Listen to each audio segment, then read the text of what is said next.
এবার আন্তর্জাতিক পরমাণু শক্তি সংস্থা IAEA এর সঙ্গে সব ধরনের সহযোগিতা স্থগিতের ঘোষণা দিয়েছেন ইরানের প্রেসিডেন্ট মাসুদ পেজেশকিয়ান। আর এমন ঘোষণায় ইরানের পারমাণবিক অস্ত্র তৈরিতে আন্তর্জাতিক আইনের আর কোনো বাধা থাকবে না বলে মনে করছেন বিশেষজ্ঞরা। তেহরানের বিরুদ্ধে রাজনৈতিক উদ্দেশ্য প্রণোদিত প্রস্তাব পাশ করায় এই সিদ্ধান্ত নিয়েছে ইসলামী প্রজাতন্ত্র ইরান। ইরানের সংবাদ সংস্থা মেহের নিউজের এক প্রতিবেদনে উঠে এসেছে এমন তথ্য।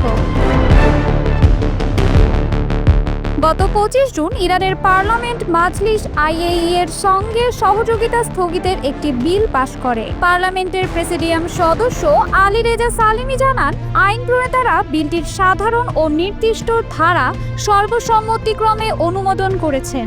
এই বিল অনুযায়ী ইরানের পারমাণবিক স্থাপনাগুলোর নিরাপত্তা ও শান্তিপূর্ণ পরমাণু কার্যক্রমের ব্যাপারে সুপ্রিম ন্যাশনাল সিকিউরিটি কাউন্সিল থেকে নিশ্চিত না করা পর্যন্ত IAEA এর পরিদর্শকদের আর তেহরানে প্রবেশের অনুমতি দেওয়া হবে না। هم در مقابل خود رژیم صهیونیستی بایستن، هم در مقابل حامیان رژیم صهیونیستی।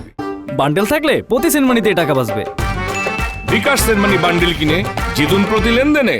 এই সিদ্ধান্ত এমন এক সময়ে আসলো যখন IAEA প্রধান রাফায়েল গ্রোসির ইরানে প্রবেশ নিষিদ্ধ করার প্রস্তাবও বিবেচনাধীন রয়েছে।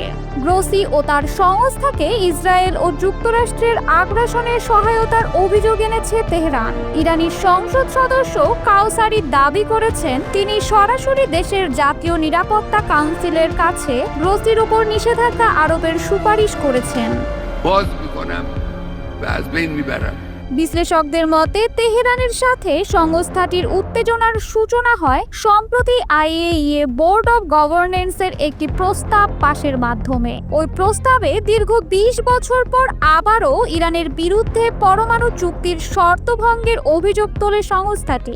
এতে বলা হয়, ইরান পরমাণু নিরাপত্তা সংক্রান্ত বাধ্যবাধকতা লঙ্ঘন করেছে। 19টি দেশ প্রস্তাবের পক্ষে ভোট দেয়, 11টি দেশ ভোটদান থেকে বিরত থাকে এবং রাশিয়া, চীন ও বুর্কিনা ফাসো এর বিরোধিতা করে।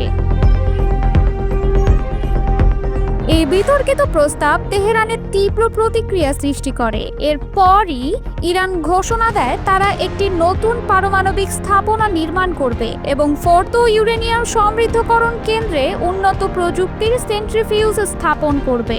আন্তর্জাতিক বিশ্লেষকদের মত, এই ঘোষণাগুলো আসলে আন্তর্জাতিক সংস্থার উপর চাপ সৃষ্টি এবং নিজেদের সার্বভৌমত্বের বার্তা।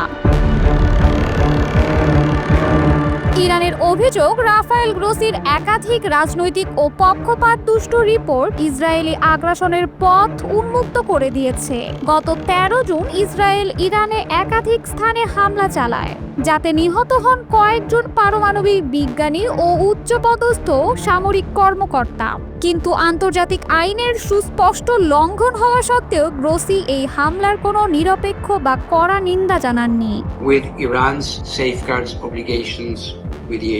এছাড়া যুক্তরাষ্ট্রের চালানো সর্বশেষ হামলায় ইরানের 3টি গুরুত্বপূর্ণ পরমাণু স্থাপনা ফোর্দো, নাতানজ ও ইস্পাহান টার্গেট করা হয় B-2 স্টেলথ বোমার ও ক্রুজ ক্ষেপণাস্ত্র দিয়ে। এই আগ্রাসনের পরও চুপ থাকেন গ্রোসি। তার এই নীরবতা আন্তর্জাতিকভাবে প্রশ্নের মুখে ফেলেছে IAEA এর নিরপেক্ষতা ও গ্রহণযোগ্যতাকে। ইরানের প্রেসিডেন্ট মাসুদ পেজেশকিয়ান সহ অন্যান্য নেতারা শুরু থেকেই পশ্চিমা চাপ ও হুমকির বিরুদ্ধে কড়া অবস্থান নিয়েছেন।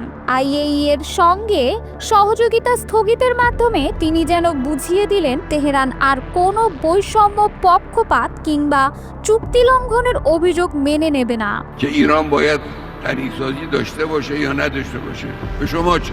বিশ্ব রাজনীতির পর্যবেক্ষকরা বলছেন, এই সিদ্ধান্ত পারমাণবিক ইস্যুতে ইরান ও পশ্চিমা বিশ্বের মধ্যে চলমান উত্তেজনাকে আরও জটিল করে তুলতে পারে।